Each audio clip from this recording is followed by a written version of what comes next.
Starbound, we tell stories the human way, not with artificial voices or AI slop. In the end, what's HFY without humanity? Subscribe to keep it this way. My name's Aurum. Let's begin. Buck Riley had survived pirate attacks, engine failures, and corporate audits, but he was fairly certain Ambassador Corrin's lecture on procedural minutia was going to be the death of him. Just not this literally. One minute, he was in the plush, climate-controlled cabin of the diplomatic skimmer Aethel's Pride, listening to Ambassador Nadalia Kasumi deliver a meticulously condescending lecture on the procedural inadequacies of his pre-flight safety check. The skimmer's interior was a study in her people's aesthetic. Cool gray surfaces, seats of woven metallic fiber that adjusted to the occupant's posture, and soft, indirect lighting. It was a sterile, orderly environment designed to insulate its occupants from the harsh realities of the universe. Your checklist, item 14 Delta, concerning the manual override for the inertial damperness, the ambassador was saying, her voice a placid, musical chime that somehow made her words cut deeper. You merely initialed it. Aethel regulations require a full signature, time-stamped, with the subnotation confirming a cross-check against the ship's internal chronometer. It is this casual approach, Mr. Riley, that precipitates calamity. She smoothed a non-existent wrinkle on her immaculate silver robes, a garment that seemed to repel the very concept of dust. Outside the reinforced viewport, the red sands of Skarath stretched to a horizon that shimmered under the heat of a bloated, unforgiving sun. It was a landscape of stark, brutal beauty, a world of powdered iron oxide and wind-carved mesas that looked like the bones of dead gods. The heat radiating off the sand was so intense it distorted the air, making the distant rock formations writhe and twist. The next minute, that casual approach was the only thing keeping them from becoming a crater. Alarms shrieked a symphony of disaster, a discordant choir of synthesized voices screaming about core breaches, flight computer failures, and imminent, rapid, unplanned deceleration. The armored skimmer, a vehicle designed for smooth, dignified travel, performed a gymnastics routine it was never designed for. The only procedure that mattered was don't die. Inside the bucking metal coffin, sparks rained down from the ceiling like malevolent fireflies. Torque, the Aethel tech officer, was having a full-blown meltdown over his console. The calm, gray surfaces were now strobing with angry red alerts. "Damn it!" he shrieked, his voice cracking. His slender fingers danced across the dark screen, keying in diagnostic commands, swiping through error logs, and attempting to isolate the cascading failures that bloomed like red flowers of death across his interface. "The core drive is fried. The damage signature is clean. All safeties tripped at once. A system-wide shutdown. An external kill switch must have been triggered. Report!" Ambassador Kasumi's voice cut through the chaos, sharp and imperious. Her placid demeanor had vanished, replaced by the hardened authority of her station. She was braced against the bulkhead, her robes still pristine, her body held rigid against the violent lurching of the craft. She looked as though she was about to file a strongly worded complaint with the universe. Beside her, Beeves, the junior attaché and resident historian, was the color of old parchment. He gripped his seat, his knuckles white, his eyes wide with a terror that was almost academic in its intensity. He stared out the reinforced viewport, his mouth a perfect O of horrified fascination. "By the founders, look at the size of it!" Buck, having already unstrapped himself and moved to the center of the cabin for a lower center of gravity, followed his gaze. Outside, framed by the cracked viewport, was a mountain of jagged, rust-colored bioceramic plating and bone. It rose from the red sands like a nightmare given form, a Scarathian sand leviathan. Its head, a massive sledgehammer of solid bone designed to pulverize rock, dwarfed their crippled skimmer. two beady black eyes, ancient and devoid of anything but hunger, fixed on them. The creature was so large it blotted out the sun, casting them into a sudden, terrifying twilight. The skimmer hit the ground with a sound of tearing metal and shattered glass. It plowed a deep furrow in the sand before coming to a groaning, final stop, tilted at a sickening angle. Buck calmly ejected the nearly spent power cell from his plasma rifle and slapped a fresh one home. The weapon hummed with renewed purpose. He cracked his knuckles, a sound that seemed offensively casual in the face of their imminent demise. His movements were deliberate, unhurried, the actions of a man who had accepted the situation and was already working the problem. He turned to the terrified Aethel. "All right, new plan." He gave the monster outside a thoughtful look, his eyes scanning its anatomy with a butcher's appraisal. "Wonder if this thing's edible." Your plan is suicide, Kasumi snapped, her voice tight with a fury that barely masked her fear. Her entire life had been governed by logic, by procedure, by the predictable actions of civilized beings. This human, this throwback, operated on an axiom she could not comprehend. The Leviathan punctuated her statement by smashing its head against the skimmer's hull. The entire vehicle groaned, metal shrieking as it was driven deeper into the sand. The already cracked viewport spiderwebbed into a mosaic of fractures. Red emergency lights bathed the cabin in a hellish glow. "My current plan is to not get pulped inside this tin can," Buck retorted, yanking open a storage locker and rummaging inside. "Your plan appears to be dying with dignity. I'm not a big fan of dignity." He pulled out a heavy satchel stenciled with warnings for seismic shaping charges. We must calculate escape vectors. Torque, deploy the aft propulsion lift, Kasumi commanded, falling back on the familiar cadence of command technology. What? Torque wailed, his composure completely gone. Ambassador, the power core is a paperweight. The only thing I can deploy is a panicked scream. Buck slung the satchel over his shoulder. It was heavy, solid, reassuring. He's got that covered. Now, stay here and try not to get eaten. He didn't wait for an argument. He slammed his boot against the emergency release on the main hatch. With a hiss of depressurized air, it blew outwards, landing in the sand with a dull thud. The dry, furnace-hot air of Skarath flooded the cabin, carrying the scent of baked stone and alien dust.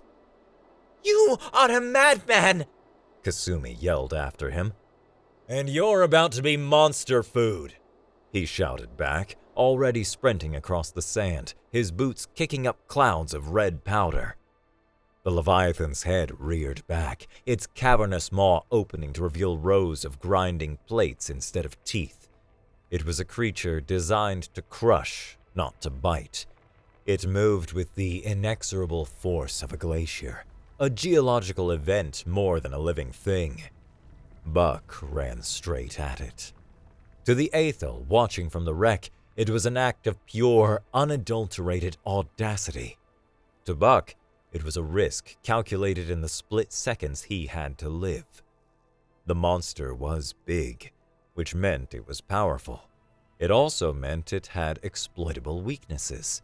As its massive head descended again, aiming to turn him into a red smear on the sand, Buck saw his opening.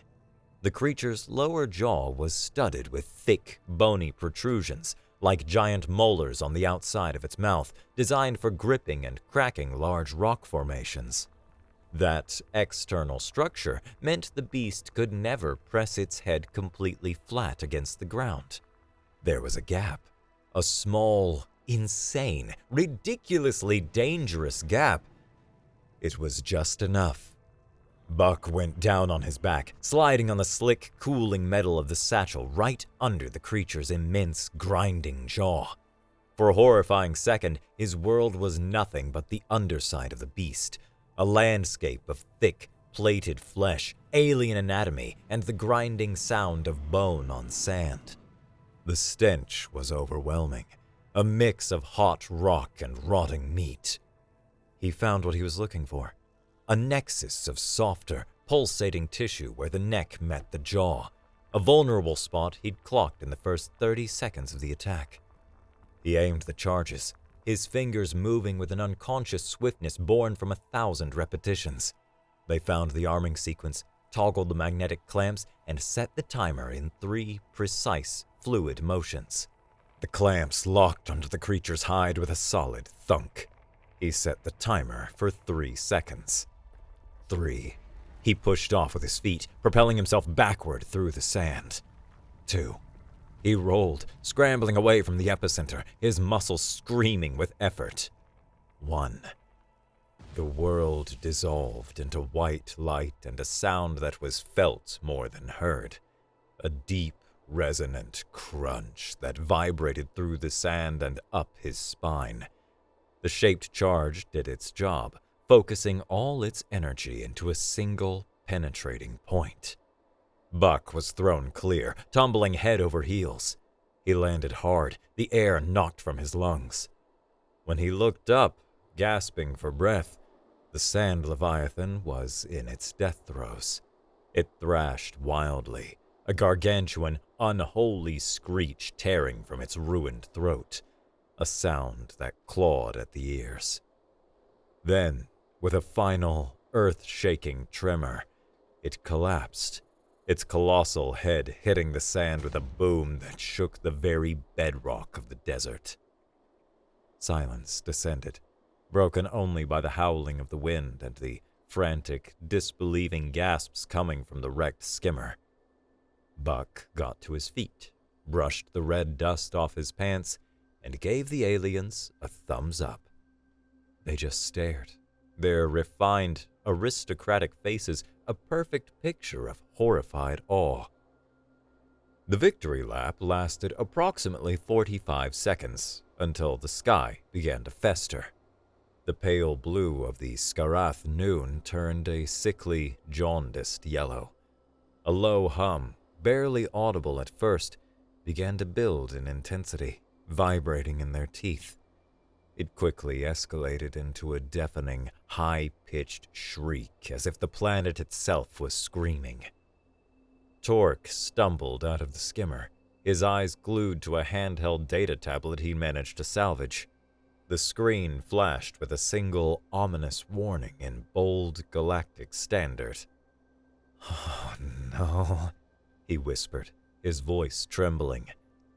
"Oh, this is monumentally not good." "What is it, Sparky?" Buck asked, already scanning the horizon. The wind was picking up, whipping sand into stinging projectiles that pelted his face. A dark line was visible on the horizon, a smudge of brown that was growing with terrifying speed. "Cataclysmic-grade particle storm inbound," Torque read, his voice rising in panic. "Winds exceeding 900 kilometers per hour. High metallic particle count. Orbital bombardment equivalency. Impact estimate." He swallowed hard. 9 minutes. 9 minutes until what? Beeves asked, his academic curiosity warring with primal terror. "Until the landscape is sandblasted down to the mantle," Torque whimpered.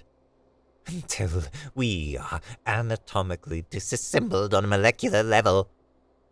The wind was a physical force now, leaning on them, trying to push them over. The air was thick with flying grit that felt like tiny glass shards against their skin. The very ground seemed to vibrate with the coming onslaught. "Deploy the emergency omni-field generator," Kasumi commanded, her voice cutting through the rising gale. She had regained her composure, her mind immediately locking onto the technological solution. Procedure.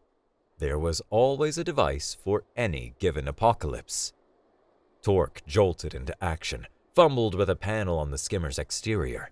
A tripod-mounted device telescoped out, and, with a surge of auxiliary power, a dome of hexagonal energy fields that warped the air like a heat haze crackled to life around them, enclosing the wreck and a small patch of desert. The the roar of the wind immediately lessened, though the dome hummed ominously under the strain. "It's rated to withstand micrometeorite bombardment," Torque said, a touch of his usual smugness returning. "The storm's kinetic energy will be evenly dispersed across the field grid." Buck just scoffed. The sound was full of derision. He was already at the dead Leviathan, his plasma rifle out again. He'd adjusted the output to a low-intensity, high-heat beam, turning it into a superheated cutting tool. He began carving into the thick, bony plate of the monster's skull, ignoring the three Aethel huddled under their technological marvel. Gore and bone dust steamed and hissed as he worked. "Riley! What in the name of cosmic insanity are you doing?" Kasumi shouted, her voice muffled by the energy field and the wind. "Get under the shield!" Buck paused his work, turning to face them.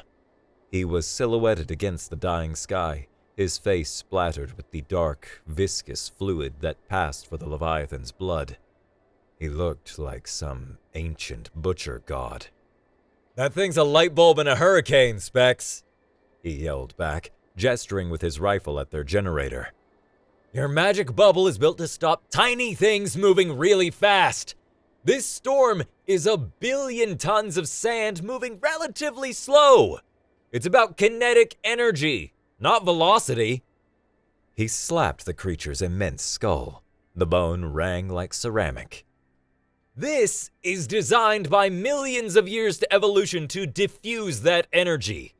The charge I used was a shaped charge designed to penetrate a specific point. Different tools for different jobs. You can stand there and trust the lowest bidder who built your magic bubble, or you can get your pampered asses in here before you become a permanent part of the landscape. Your choice." He turned back to his work, slicing out a large enough section of bone to create an opening. The wind was a solid wall now, and the sand it carried was beginning to score visible lines across the surface of the energy field. The storm hit not as a weather front, but as a physical impact. It was like being struck by a planet. The shriek became a solid, mind-numbing roar that blotted out all other sound. The omnifield, Torque's pride and joy, flickered violently. The hexagonal pattern strobed like a failing light fixture. "What's happening?" Beeves yelled, though no one could hear him. "The metallic particulates!" Torque screamed, his eyes wide with terror as he watched his diagnostic tablet. "They're creating a cascade short in the emitter grid. The field can't stabilize." Kasumi watched, her faith in technology warring with the terrifying reality before her. The dome, their bastion of civilization against the raw fury of nature, was visibly degrading, turning translucent and weak. Then, with a sound like a giant tearing a sheet of fabric, the omnifield shattered. The full force of the storm slammed into them. It was a physical blow, a torrent of sand and wind that felt solid. Torque was knocked off his feet. Beeves cried out as the superheated, razor-sharp sand scoured his exposed skin. Buck saw their hesitation, the stunned disbelief on their faces. There was no time for persuasion. He charged back towards them, leaning into the wind like he was wading through a river. He grabbed Ambassador Kasumi by the arm of her ridiculously expensive robe. She was surprisingly light. "No time to argue!" He bellowed directly into her ear.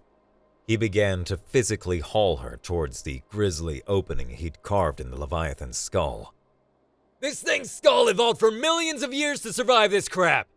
he roared, dragging her struggling form across the sand. "Its bone lattice is designed to diffuse kinetic energy. Our tin can was built by the cheapest contractor in the sector. Move!" Beeves, seeing the logic in Buck's desperate screaming, scrambled after them, shielding his face. A protesting, terrified Torque was practically blown along in their wake. Buck shoved Kasumi through the opening into the gore-slicked cavity of the beast's skull, then bundled Beeves and Torque in after her. He dove in last, just as the full cataclysmic force of the storm descended. They heard the sound of their high-tech skimmer and the omnifield generator being torn apart, the shriek of rending metal, a brief, violent crescendo before it was swallowed by the storm's eternal roar. Inside the bone, the sound was a deafening, soul-shaking drone.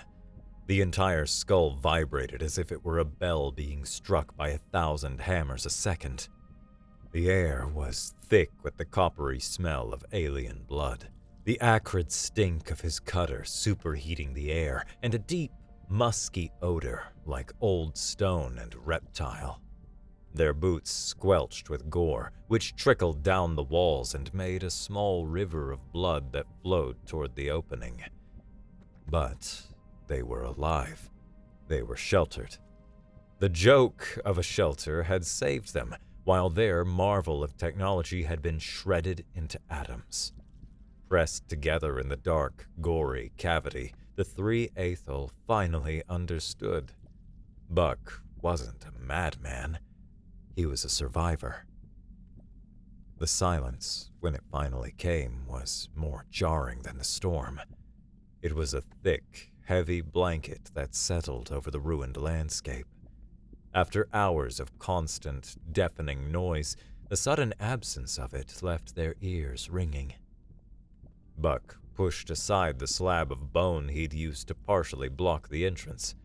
A shaft of crimson light from the Skarath dawn cut through the gloom, illuminating the interior of their macabre sanctuary.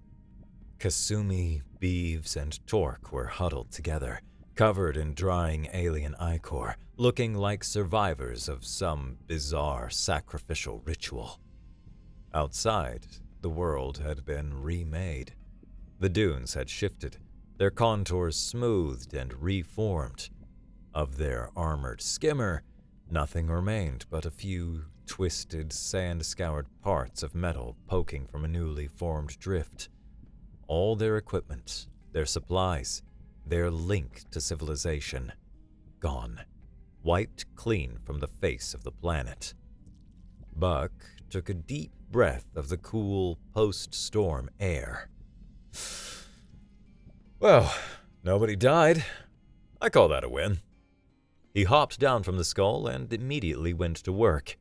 He unslung his plasma rifle, set it back to a cutting beam, and began carving thick purplish stakes from the Leviathan's flank. Beeves, ever the scholar, was the first to emerge, blinking in the new light. He watched Buck with a mixture of fascination and queasiness. "What are you doing now?" "Procuring breakfast," Buck said without looking up. "And lunch, and dinner. This big fella's gonna be our rations, our water source, and our toolkit for the foreseeable future." He gestured with the rifle towards a series of large, bladder-like organs visible within the beast's opened torso. "Those sacks are full of filtered fluid. Probably tastes like battery acid, but it won't kill us. Probably." While Beeves was cautiously absorbing this lesson in extreme foraging, Torque was having another crisis. He was obsessively sifting through the skimmer wreckage, muttering to himself. Main comms array, vaporized. Long-range scanner, atomized. Life support recycler. It's a modern art sculpture now. He was a man whose entire identity was built on technology, and his world had just been unbuilt. But then, his technician's brain, unable to remain idle, took over. He found a frayed length of power conduit, its insulation stripped away by the storm. He tested its strength, but it crumbled in his fingers. He cursed. Then his eyes fell upon the Leviathan's corpse, where Buck was effortlessly peeling away a long, fibrous tendon as thick as his arm. Torque stared at the glistening sinew, his expression one of profound inner conflict. He looked at the useless, frayed cable in his hand, then back at the biological material. Theoretically, he muttered, the words tasting like ash in his mouth. the molecular tensile strength of that sinew is exponentially superior to a standard polymer conductor cable. If I could braid it. He let the worthless wire drop into the sand. With a look of utter self-loathing, the high-tech officer trudged over to the dead monster and began to begrudgingly harvest a length of its gut, unable to deny the simple, brutal superiority of the material at hand. It was while Torque was attempting to fashion a new strap for his data tablet out of cured leviathan hide that he found it. The tablet, its case now a grotesque patchwork of metal and organic tissue, had picked up a faint, repeating signal. I am getting something, he announced, his voice a strange mix of excitement and revulsion. A locator beacon, subdermal frequency, military grade. It belongs to someone else. The signal was weak, but it was close. They traced it to a large, twisted plate of hull armor, half buried in the sand. Working together, they managed to pry it up. Beneath it, nestled in a small crater, was a heavily armored, self-powered message beacon. It was sleek, black, and bore the unmistakable emblem of the Argent conglomerate. It had clearly been planted. Buck knelt, his expression grim. This was it, the proof. He wiped a grimy hand across the activation panel. With a soft chime, the beacon hummed to life, projecting a holographic image into the air above it. The face that appeared was sharp, angular, and utterly devoid of warmth. It belonged to Executor Mayron, a Drycar whose species was synonymous with predatory cunning. His voice was a flat, chilling monotone. Executor Mayron, Contract 819 fulfilled. Target Kasumi Convoy. Method System Failure. Scarathian Predation. Class 5 Storm Convergence. Asset Termination confirmed. Awaiting payment validation. Secondary team en route for physical confirmation as per contingency. The message looped, a cold, professional report.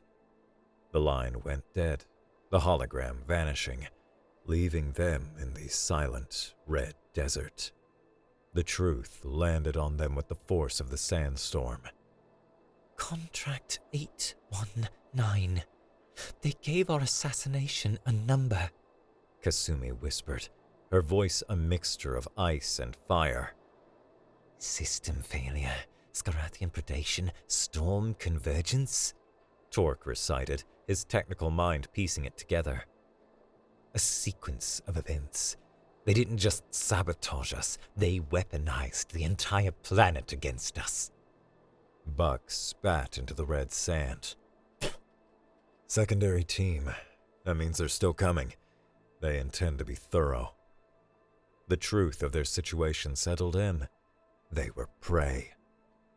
Their journey to the Rust Well was a pilgrimage through hell. The trail Buck found was less a path and more a suggestion, a faint discoloration in the sand that only his trained eye could follow. They walked under a sun that baked the very air they breathed. Buck pushed them relentlessly.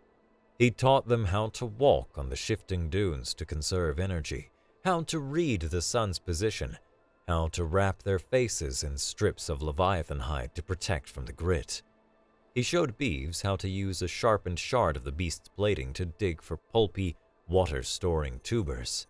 He even got Torque to admit that a bladder made from a monster's stomach was a remarkably functional, if disgusting, canteen. Kasumi said little, but her transformation was the most profound. She stopped issuing orders and started asking questions. She learned to ration her water, to ignore the blisters on her feet, to see the world not as a backdrop for her existence, but as an active participant that had to be outsmarted. The rust well was less an oasis and more a smear of corrosion on the horizon. It was a handful of prefabricated buildings huddled around a deep-bore well, a desolate trading post for scavengers, nomads, and other lost causes. It was also, unfortunately, an obvious destination. Mayron's enforcers were waiting. They were a hired pack of brutish brask, hulking bipeds who favored heavy-bore slug throwers. The ambush was clumsy but brutal. A hail of projectiles ripped through the air, chewing up the sand around them. "Down!" Buck yelled, shoving Kasumi behind the rusting husk of an ancient landcrawler. There was no room for strategy, only chaos. Buck moved with a fluid, purposeful motion that was terrifying to behold. He'd fashioned a long, wickedly sharp spear from one of the Leviathan's ribs and carried a brace of bioceramic plates, their edges honed to razors. He hurled one of the plates like a discus. It spun through the air and embedded itself in the throat of a brask who was trying to flank them. The creature went down with a wet gurgle. Fascinating! Beeves shouted from his hiding spot, his academic mind kicking into overdrive. Their primary ocular cluster is asymmetrical, a vestigial trait from their homeworld's dominant predator. Their left side presents a significant vulnerability. Aim for the left, Kasumi relayed, her voice the sharp, clear tone of a commander. She pointed a trembling finger that held its aim. Torque, can you do something about that one? Torque, who was cowering behind a pile of junk, looked at the damaged power cell he'd been tinkering with. He'd managed to rig it to a simple detonator switch using braided Leviathan sinew. It might overload. It might do nothing. It might just fizzle. Do it, Kasumi ordered. With a yelp, Torque tossed the device. It arced through the air and landed near a brask reloading his weapon. The power cell, deprived of all its safety regulators, went critical. It didn't explode. It discharged its entire energy reserve in a single, blinding flash of white light and a deafening sonic crack. The brask screamed, dropping his weapon and clawing at his ruined eyes.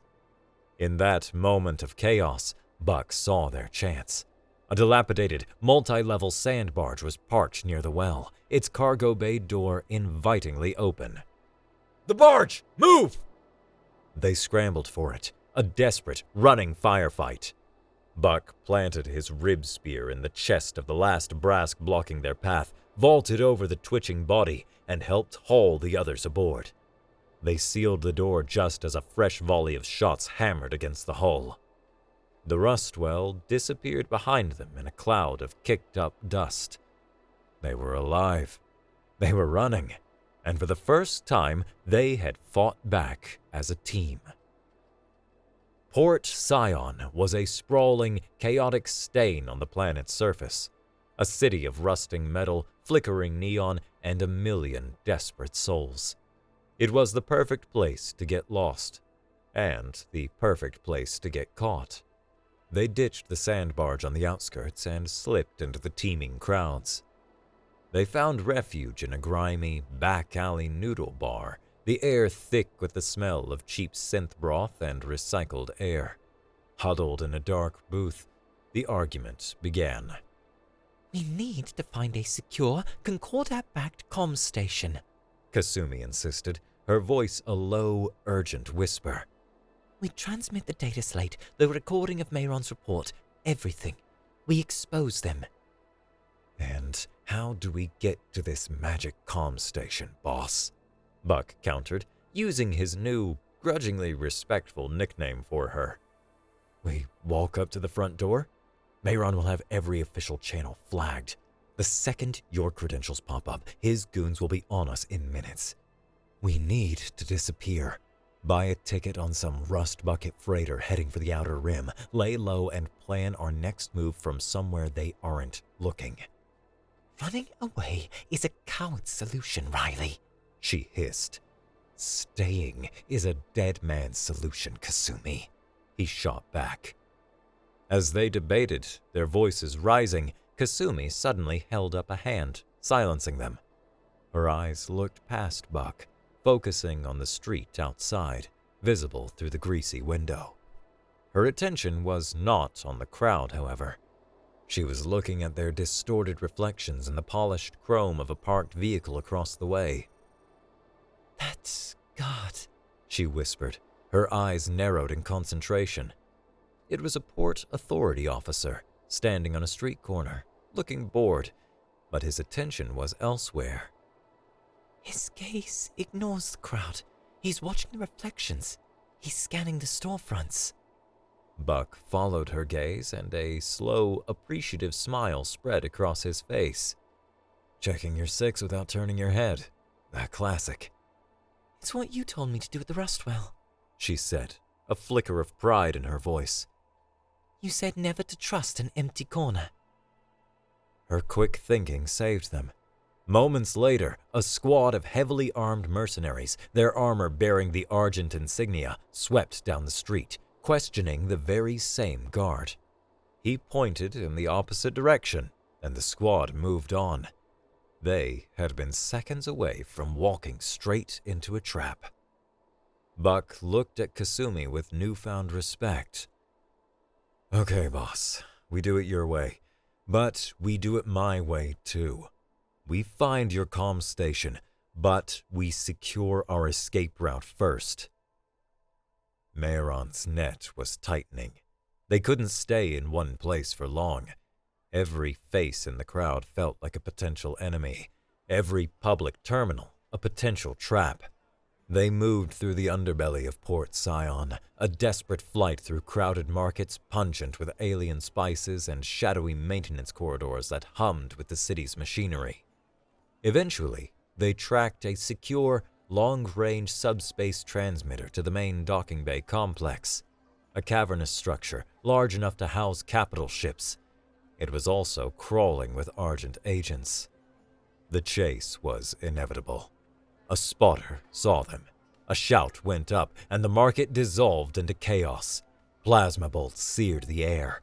They ran, weaving through panicked crowds and overturned stalls. "This way!" Kasumi yelled, taking the lead. She ran not with panic, but with purpose. She led them straight towards a Port Authority security checkpoint. As Mayron's mercenaries closed in behind them, Kasumi spun around, raised her hands, and shouted, "Help! Security! These men are impersonating corporate officers! They're trying to abduct a Concordat ambassador!" The port security guards, bored and officious, were suddenly faced with a diplomatic incident. Their bodies stiffened, their hands moved instinctively towards their sidearms, and their voices took on the clipped, authoritative tone drilled into them at the academy. They moved to intercept Mayron's team, demanding credentials, authorizations, creating a bureaucratic wall that was, for once, useful. It wouldn't hold them for long, but it bought them time. "Bay 97, Torque gasped, pointing with a trembling finger. "That freighter, the stray dog, its power signature is fluctuating. Its ignition sequence is probably a mess.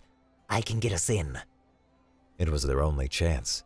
While Buck laid down covering fire, his plasma rifle spitting blue energy back at the confused mercenaries, Torque sprinted for the ship's ramp. He ripped a panel off the control console, his hands a blur as he bypassed security locks and hotwired the activation sequence. Kasumi and Beeves were right behind him, scrambling up the ramp. "Riley, let's go!" Kasumi screamed from the top. Buck fired one last volley, then turned and sprinted, diving through the closing entryway just as the ramp sealed shut. Moments later, the ship's engines roared to life with a shudder that vibrated through the entire deck. They blasted off, leaving the chaos of the docking bay and Mayron's approaching gunship behind them. In the quiet hum of deep space, aboard the grimy rust bucket freighter they had stolen, they finally had a moment to breathe. The stray dog smelled of superheated circuits, spilled lubricant, and desperation. It was perfect. They were exhausted, battered, bruised, but alive. More than alive, they were a unit. Buck stood on the small bridge, watching the starfield slide by. Beeves was asleep in a crew bunk. Torque was lovingly tinkering with the ship's ancient navigation computer, coaxing it back to full functionality. He heard footsteps and turned. Kasumi stood there, her silver robes torn and stained, her hair a mess. She had never looked more regal. She held out a data slate. The ship's registry lists its owner as a defunct shipping guild, She said. Legally, it's salvage. It's ours. She took a breath. Your contract was to guide us to the Skarath outpost. That contract is null and void. Buck grunted. Figured as much.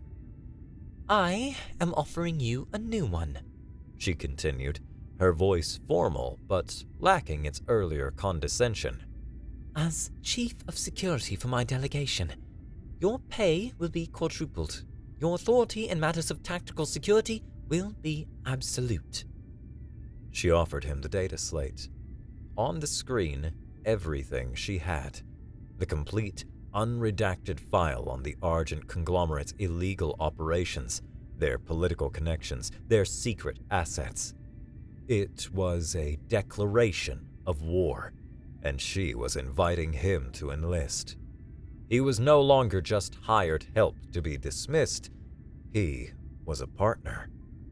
Buck looked from the slate to her face, now set with an unyielding resolve. He saw the fire in her eyes, the steel in her spine.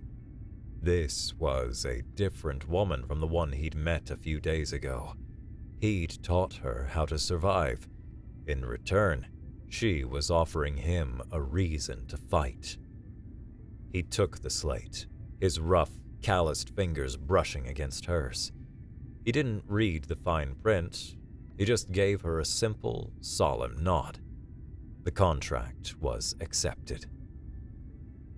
They learned about the meeting while hiding in a hollowed-out asteroid in an unregistered mining belt. Torque, using the stray dog's surprisingly robust long-range sensors, had intercepted a coded Argent transmission. The entire board of directors, along with their key Concordat conspirators, were holding a secret summit. The location? Tethys, a gas giant moon famous for its colossal, continent-sized hypercyclones. They were meeting in a shielded, mobile facility designed to ride out the storms. It was impregnable. "We're outgunned and outclassed," Buck said, studying the schematics Torque had pulled up. Mayron's command ship, the Retribution, was a state-of-the-art military cruiser. The stray dog was a garbage scow with guns. "We can't fight his fleet head-on." A direct assault is illogical, Kasumi agreed. We need a different approach, a way to get the data out without engaging them directly. Beeves was scrolling through the planetary data for Tethys. Fascinating. The atmospheric pressure and electrical potential within these cyclones are off the charts. The megafauna here have evolved incredible biological defenses to cope. He brought up a holographic image of one of the moon's native creatures. It was another Leviathan, but it made the one from Skarath look like a tadpole. The Tethian apex Leviathan was a true behemoth, an airborne creature that spent its entire life cycle within the violent storms, its body a fortress of hyper-dense bone and bioceramic plating. Buck stared at the image. He looked at the storm data. He looked at the schematic of the creature's anatomy. Then, a wild, dangerous look crept into his eyes. A grin, the kind of grin that promised spectacular violence and terrible decisions, spread across his face. "I've got a terrible, terrible idea," he said, his voice full of glee. "We're not going to attack their fortress. We're going to build our own." Kasumi was at the helm of the stray dog. It's banking left, she announced, her eyes fixed on their quarry. a massive shadow moving within the swirling, violent clouds of the hypercyclone. It's anticipating our trajectory. A classic brass negotiation tactic. Present an obvious threat to force your opponent into a predetermined concession. Predictable. Her voice was calm, analytical. I'll counter with an aethel gambit. We feint right. She maneuvered the ship with an instinct born from years of outwitting political rivals in high-stakes debates. She was predicting the Leviathan's movements, baiting it, cornering it as if it were a rival diplomat she was maneuvering into a political trap. Target the nexus of the nerve ganglia, just behind the dorsal ridge. Beeves called out from his science station, his face lit by the glow of an anatomical diagram. Its hide is too thick for our weapons, but a focused sonic burst there should induce temporary synaptic paralysis. Torque, you heard the professor? Buck yelled from engineering. Give it everything you've got! Overloading the forward sonic emitters. Torque shouted back, sweat beading on his brow. Diverting all non-essential power. If this doesn't work, we'll be lucky if the lights stay on. Kasumi brought the stray dog around in a tight, gut-wrenching turn, placing them directly above the creature. Now, Torque! A high-frequency blast, invisible but powerful, shot from the ship. The Leviathan below shuddered, its movements becoming erratic and clumsy. It was their window. Buck, it's all you! Kasumi commanded. On it, boss! He slammed his hand down on a large red button. He jury-rigged the ship's industrial landing gear, reinforcing the heavy magnetic clamps and overriding the safety regulators. With a deafening clang, the massive metal pylons shot downwards, not as landing struts, but as colossal pistons. The central pylon, sharpened and reinforced, struck the disoriented Leviathan at the precise spot Beeves had indicated. It was a crushing, surgical, killing blow.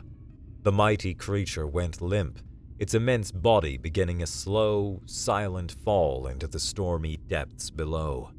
Buck engaged the magnetic clamps. The stray dog groaned under the strain, but the clamps held. They had their beast. This victory belonged to them all. The hypercyclone was hours away, a swirling wall of destruction on the horizon. They had to work fast. Using the ship's plasma cutters and the heavy cargo crane, they began to hollow out the gargantuan carcass, which they'd dragged to a relatively stable rock spire that jutted out above the storm clouds.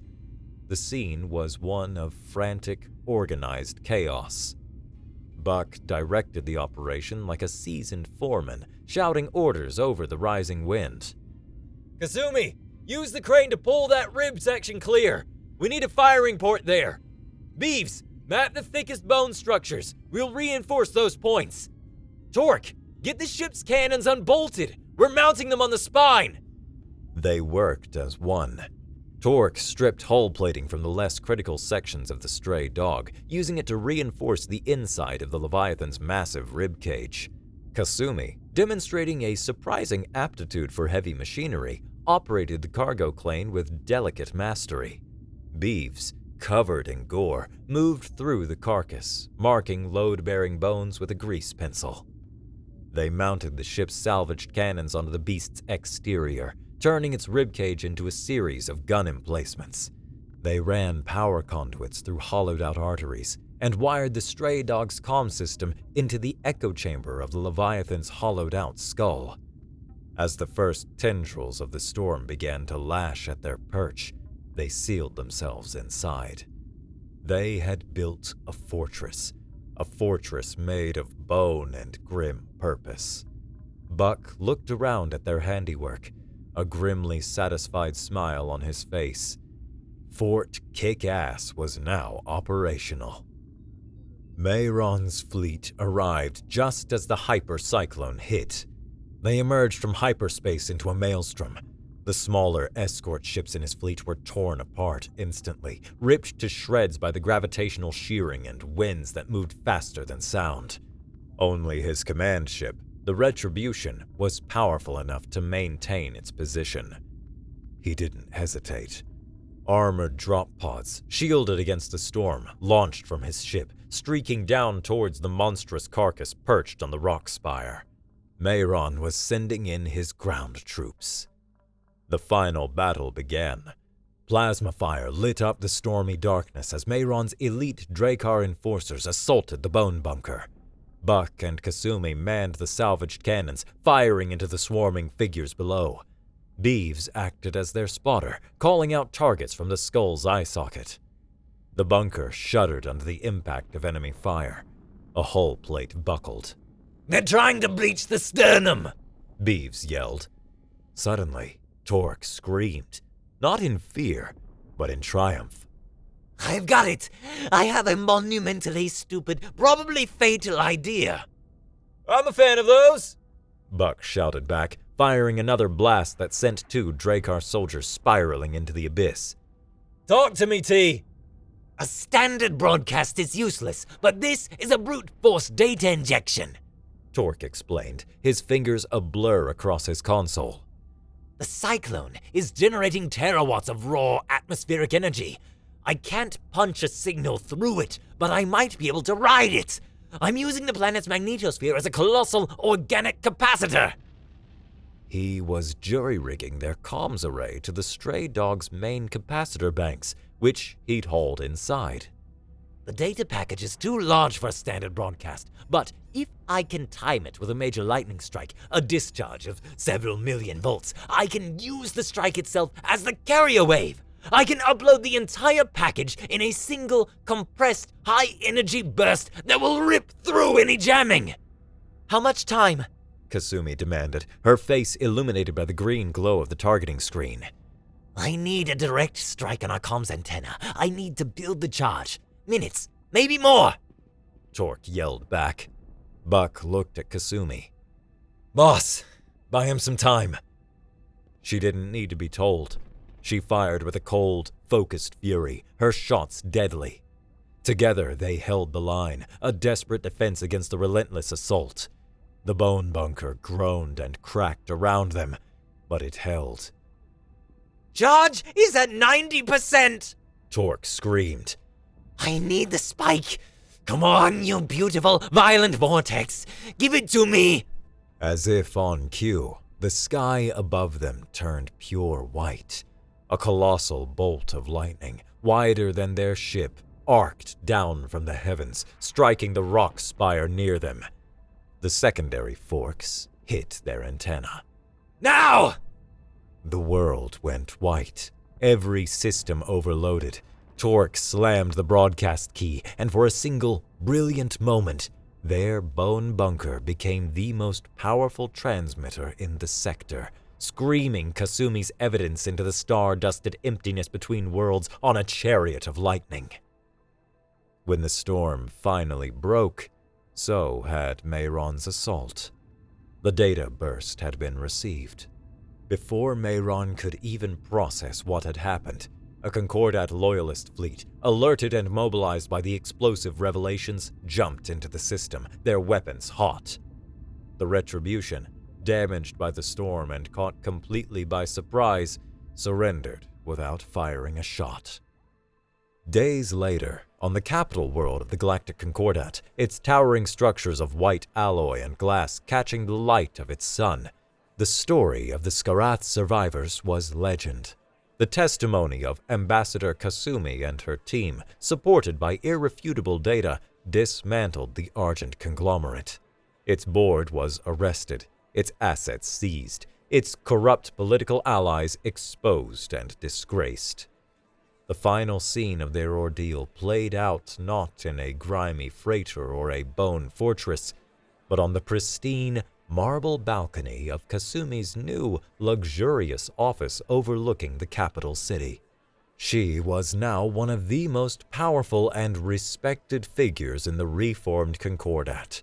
Beeves was heading a new xenoanthropological department, and Torque was given an entire R&D division with an unlimited budget, which he complained was almost adequate. Buck was leaning over a small, portable thermal heater he'd brought with him, a piece of purplish meat sizzling on its grill. The aroma was rich and strange. He speared a piece with the tip of his knife and held it out to Kasumi. Dinner is served, boss.